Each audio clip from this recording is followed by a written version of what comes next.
Seja bem-vindo, meu nome é Gabriel Rodrigues e vocês estão no canal Pregando o Evangelho. E esse vídeo faz parte da nova playlist aqui no canal com o nome Expondo os Falsos Pastores. E o objetivo é expor os falsos líderes, falsos pastores, mostrando a verdade bíblica para que muitos tenham seus olhos abertos para o Evangelho. Pois eu mesmo vim de uma denominação neopentecostal, mas graças a Deus foi através de pastores como Paulo Júnior, Paul Walsh, Augusto Nicodemos, entre outros que pregam a verdade, que eu conheci o verdadeiro Evangelho. Então, sem mais delongas, vamos ao primeiro vídeo que eu separei para vocês de falsos pastores, que é o Edir Macedo.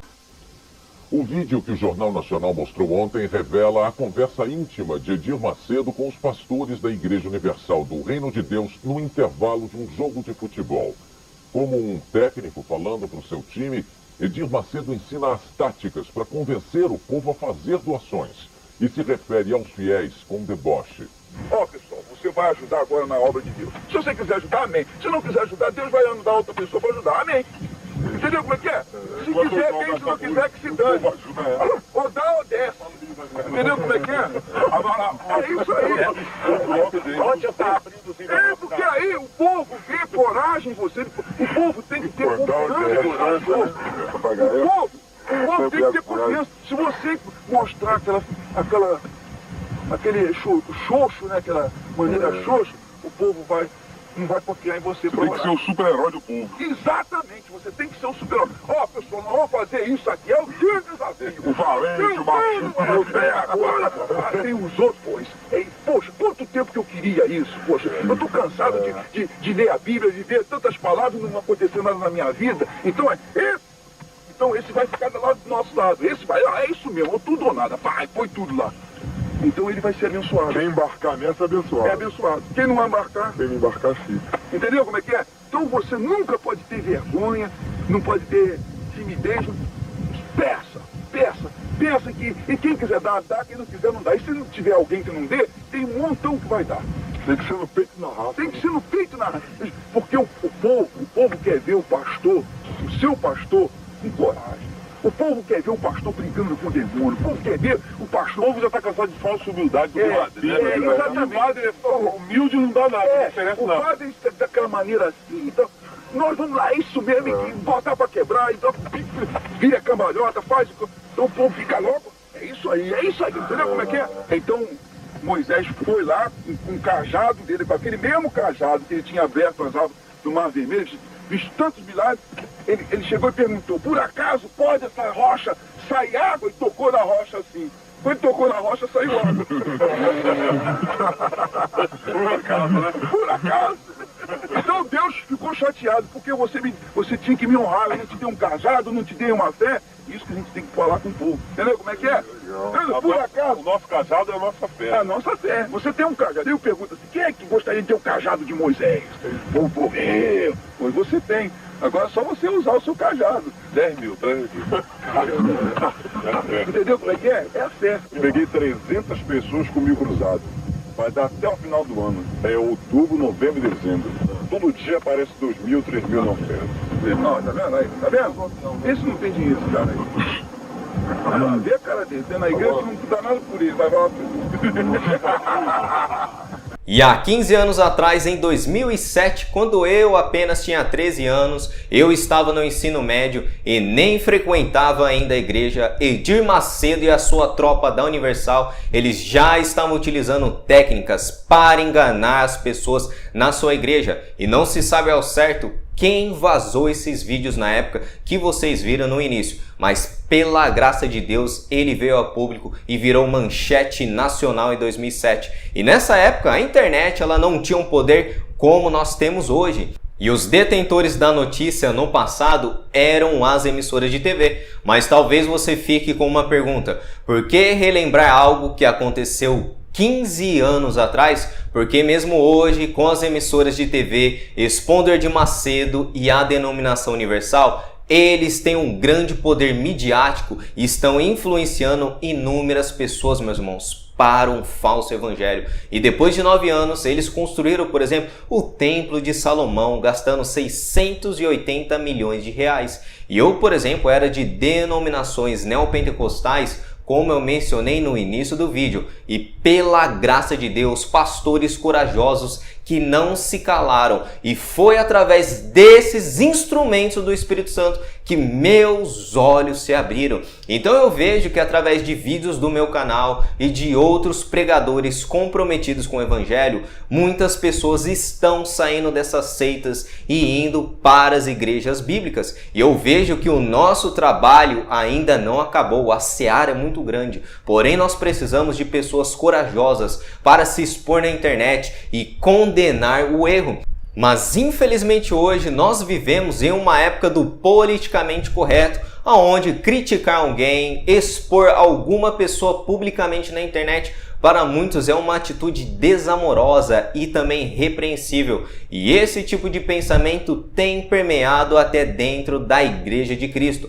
E através desse discurso, os falsos profetas têm minado o verdadeiro julgamento bíblico. Hoje nós observamos inúmeros absurdos de falsos pastores aproveitando da ignorância de muitos incautos para roubar em nome de Deus. E o pior de tudo é que poucos pastores estão falando contra esses lobos.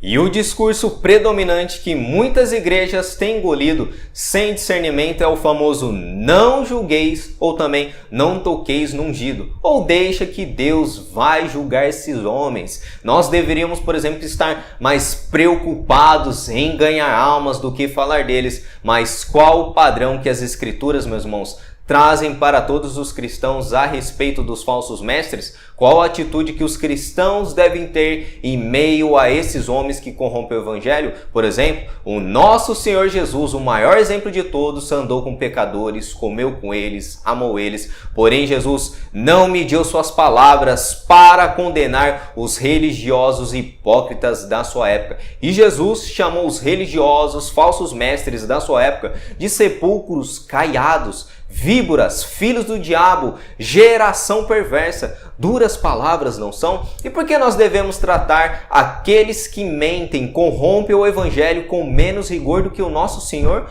E o próprio Filho de Deus não tolerava a falsa religião judaica, que era baseada em preceitos humanos e doutrinas de homens, e condenou eles com muito rigor. E Jesus chamou eles inúmeras vezes de hipócritas. E a palavra em grego hipócrites, que é traduzido como hipócritas na nossa língua, aparece 18 vezes nos 4 evangelhos, e todas elas foram proferidas pelo próprio Senhor Jesus. Talvez uma das coisas que Jesus mais abomina é a hipocrisia e falsos mestres. E os apóstolos seguiram o mesmo exemplo do nosso Senhor.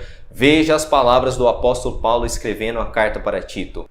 Pois há muitos rebeldes que promovem conversas inúteis e enganam as pessoas. Refiro-me especialmente àqueles que insistem na necessidade da circuncisão. É preciso fazê-los calar, pois com seus ensinamentos falsos têm desviado famílias inteiras da verdade. Sua motivação é obter lucro desonesto. E essa carta de Tito é conhecida como as cartas pastorais, onde o apóstolo Paulo escreveu 2 também para o seu amado discípulo Timóteo.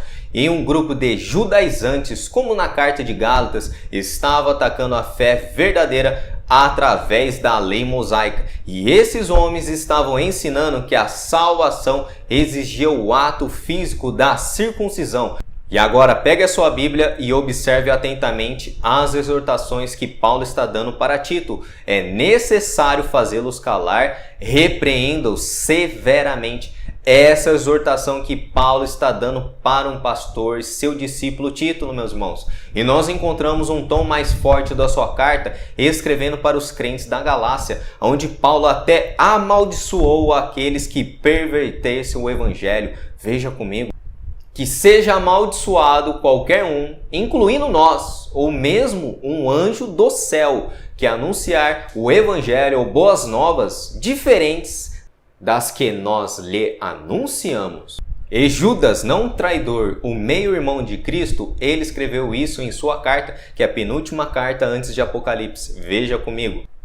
Amados, embora planejasse escrever-lhes com todo empenho sobre a salvação que compartilhamos, entendo agora que devo escrever a respeito de outro assunto e insistir que defendo a fé que de uma vez por todas foi confiada ao povo santo. E nesse texto, Judas tinha a intenção de escrever uma carta sobre a salvação para os cristãos, mas em vez disso ele foi compelido pelo Espírito Santo a escrever um chamado a batalhar pela verdade. E ele percebeu a urgência do momento e seguiu de boa vontade o controle do Espírito Santo sobre a sua vida. E ele escreveu algo diferente do que ele pretendia. E ele convocou os cristãos a lutarem pela fé. E esse pequeno versículo da carta de Judas refuta a ideia que os cristãos são somente chamados a pregar salvação ou sobre outros assuntos da fé. Existe um chamado a batalhar pela fé e defender ela. E também a maioria das cartas do apóstolo Paulo, por exemplo,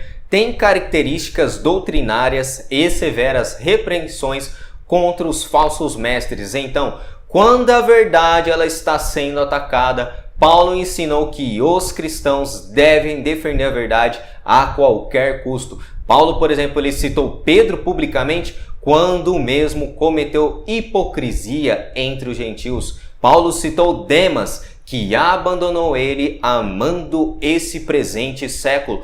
E também Paulo citou Himeneu e Alexandre, que entregou esses dois homens para Satanás. Paulo citou também outro Alexandre, o ferreiro, alguém que causou muitos males, e Paulo deixou a vingança nas mãos de Deus.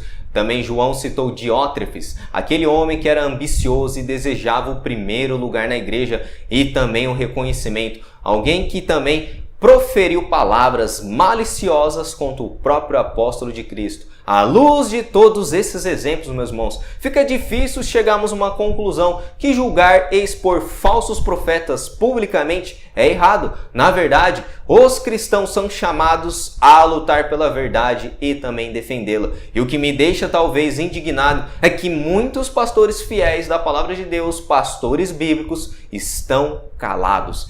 E também são poucos os pastores que falam e citam os nomes dos falsos profetas. Pastor Paulo Júnior, por exemplo, foi uma figura que ganhou muito destaque no Brasil, porque quando muitos pastores estavam calados, Deus usou a voz daquele homem para ressoar sobre os ouvidos dos falsos mestres no Brasil e também para abrir os olhos daqueles que estavam cegos, meus irmãos. E pelo politicamente correto, eu vejo pastores dizendo da seguinte maneira: então, certa igreja disse aquilo, ou certo fulano pregou tal heresia, sem citar os nomes. Pastores, citem qual é a heresia e quem são os hereges, pois os escritores bíblicos fizeram isso. E um grande problema, meus irmãos, é que muitos que não criticam os falsos profetas e também hereges e se passam também por cristãos piedosos, podem ser também, estão de mão dadas com eles. E o que as escrituras falam acerca disso? Comunhão entre trevas e luz? Veja comigo. Se alguém for às suas reuniões e não ensinar a verdade de Cristo, não o convidem a entrar em sua casa, nem lhe deem nenhum tipo de apoio. Quem apoia esse tipo de pessoa torna-se cúmplice de suas obras malignas. E inúmeras pessoas e também igrejas que estão apoiando essas seitas e não estão denunciando elas, segundo o apóstolo João, elas se tornaram cúmplices das obras das trevas, meus irmãos. E inúmeras igrejas e denominações estão se tornando cúmplices das obras das trevas. Mas você diz como, Gabriel? Abrindo a porta da sua igreja, ajudando esses falsos mestres financeiramente. E o pior de tudo, não estão condenando o erro e muitos estão sendo enganados. Nesse texto, o apóstolo João deixa bem claro que não existem pessoas inocentes. Se você contribui com os falsos mestres, então você é cúmplice das obras das trevas que vem do próprio Satanás. E esse foi o primeiro vídeo da série expondo os falsos mestres, falsos pastores e falsos profetas. Se você gostou, não se esqueça de deixar o seu like e se você ainda não é inscrito, se inscreva aqui no canal para sempre estar acompanhando novos conteúdos e estudos bíblicos. E meus irmãos, que Deus levante não somente homens para pregar a verdade do Evangelho, mas também homens corajosos para expor o erro e também alertar as pessoas que estão sendo enganadas nessas seitas. Que Deus leve essa mensagem para muitas pessoas em nome de Jesus.